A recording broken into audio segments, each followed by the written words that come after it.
Jamalpur Sherpur piece, ওই পারে হলো জামালপুর জেলা।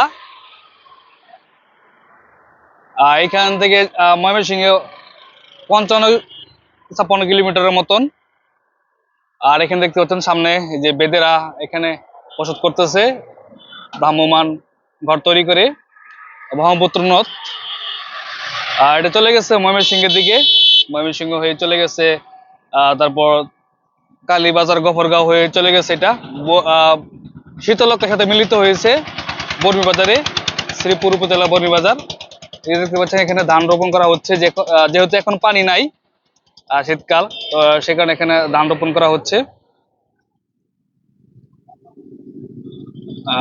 নদীটা অনেক বড়, শুকিয়ে গেছে এখন। আর ওই পারে রয়েছে শেরপুর জেলা, ব্রিজের ওই পারে। এখান থেকে শেরপুর 15 কিলোমিটার মাত্র, মানে বাংলাদেশের ভিতরে দুইটা জেলার ব্যবধান মাত্র 15 কিলোমিটার দূরত্ব। একটা জেলা সদর থেকে একটা জেলা সদর, ওই পারে ওই যে গরুহাট রয়েছে, ওইটাগুলি আসতেছে। জামালপুর থেকে এখানে ভাড়া 25 টাকা, আমি আসলাম। ওই পারে ওই যে আপনার নদীতে ড্রেজিং করা হচ্ছে, বালু তোলা হচ্ছে, বড় নদ, ব্রহ্মপুত্র নদ। ওইদিকে চলে গেছে ইসলামপুরের দিকে, বেলান্দা ওইদিকে চলে গেছে জামালপুর। গরু আসতেছে হাটে।